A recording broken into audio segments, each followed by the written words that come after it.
Welcome all of you. Mission IAS online classes में आपका हार्दिक स्वागत है। आज हम लोग उन्नयन और अवनमन कोण के बारे में मीन्स एंगल ऑफ एलिवेशन और एंगल ऑफ डिप्रेशन के बारे में सीखेंगे। सबसे पहले देखते हैं एंगल ऑफ एलिवेशन क्या होती है। तो उन्नयन कोण के कुछ अनुप्रयोग के रूप में हम देखते हैं। उन्नयन कोण में क्या होती है कि सबसे पहले उसमें एक दृष्टि रेखा होती है। दृष्टि रेखा एक क्षैतिज रेखा होती है।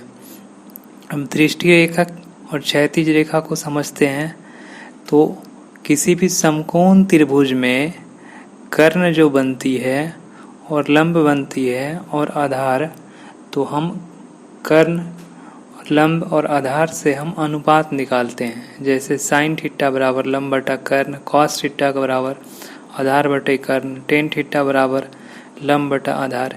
इस प्रकार तीनों त्रिकोणमितीय निष्पत्तियों का प्रयोग करते हुए हम इनके हाइट्स, डिस्टेंस यानी ऊंचाई, दूरी और किसी भी वस्तु की लाइक टावर, पतंग और बहुत सारी चीज़ों के बारे में हम उसकी ऊंचाई और दूरी ज्ञात करते हैं। तो इसमें हमारे जो पाद कहलाती है मीन्स फिट मतलब होता है किसी भी टावर या किसी भी वस्तुओं की निचली हिस्सा, मतलब सबसे पैर वाली हिस्सा फिट जो पैर होता है। और इनके जो हाईएस्ट शिखर होती है, सबसे ऊंचाई वाले स्थान, उसके बीच एक एंगल बनाई जाती है। तो नीचे वाली फीट से जो लाइन खींची जाती है, जैसा कि इस फिगर में दिखाया जा रहा है कि BC = 10 फीट जो उसकी परछाई बनाई गई है। कोई भी वस्तु जो हमेशा राइट एंगल ट्रायंगल पे स्टैंड होगी तो भी हम इसकी अनुप्रयोग करके यानी उन्नयन और अवनमन कोण की अवधारणा को समझने का प्रयास करेंगे। अभी इस क्वेश्चन में दिखाई जा रही है टेन थीटा बराबर लिखें लंब बटा आधार, 1045 डिग्री उन्नयन कोण बनाई गई थी। अब उन्नयन कोण क्या होता है, इस एग्जाम्पल्स को हम लोग देखने का प्रयास करते हैं। जब कोई वस्तु पृथ्वी के समांतर यानी अर्थ के पैरेलल हो तो उसे हम हॉरिजॉन्टल लाइन यानी क्षैतिज रेखा कहते हैं। इस एग्जाम्पल्स में देखें तो हमारी क्षैतिज रेखा यानी BC की लंबाई 51 मीटर हो गई। उन्नयन कोण हमारी 30 डिग्री हो गई, क्योंकि C पॉइंट पे कोई दर्शक भवन के शिखर यानी भवन की सबसे आखिरी ऊंचाई A को देखने का प्रयास कर रहा है, तो उसके नेत्र के पास बनाई गई कोण को हम उन्नयन कोण कहेंगे।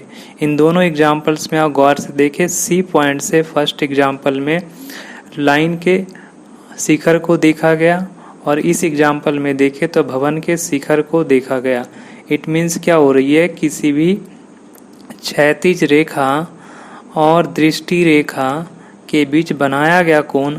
अब इस एग्जाम्पल को हम देखें नेक्स्ट एग्जाम्पल, तो हमारी क्या हो गई, एक पवन चक्की है जिसके दो अलग अलग उन्नयन कोण हो रही है।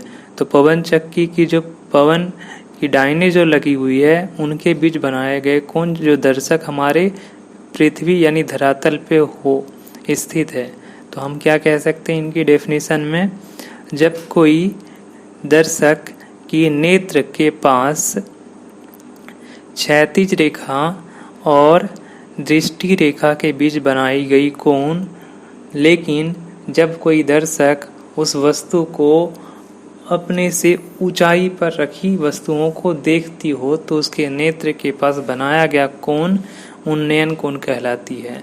इट मीन्स किसी भी दर्शक के द्वारा जब कोई ऊंचाई पर रखी गई वस्तुओं को देखने पर उसके नेत्र के सामने क्षैतिज रेखा और दृष्टि रेखा के बीच बनाई गई कोण को उन्नयन कोण कहते हैं। अब अगर क्षैतिज रेखा से ऊपर कोई वस्तु रखी हो तो उसमें बनने वाले कोण को उन्नयन कोण कहा जाता है, मीन्स अर्थ के एबव होना चाहिए। अब समझते हैं एंगल ऑफ डिप्रेशन। मीन्स अवनमन कोण।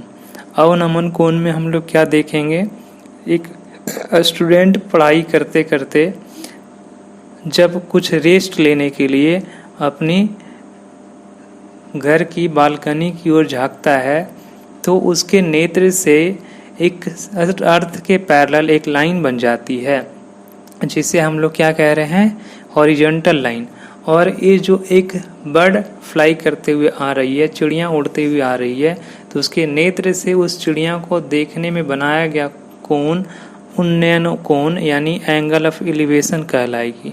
लेकिन जब वह बालक किसी अपने बालकनी से नीचे यानी कोई एक लड़का को देखता है तो उसके नेत्र के पास बनाई गए कोण एंगल ऑफ डिफरेशन कोण कहलाएगी, एंगल ऑफ डिफरेशन कहलाएगी। तो क्या आप जानते हैं एंगल ऑफ डिफरेशन क्या होती है? तो क्षैतिज रेखा और दृष्टि रेखा। लेकिन जब कोई दर्शक कोई ऊंचाई वाली स्थान पे हो तो उसके नीचे देखने में उसके नेत्र पर बनाया गया कोण क्या कहलाएगी, अवनमन कोण कहलाएगी। तो हम कह सकते हैं the line side below of horizontal line the angle formed is called angle of depression. Thank you for watching.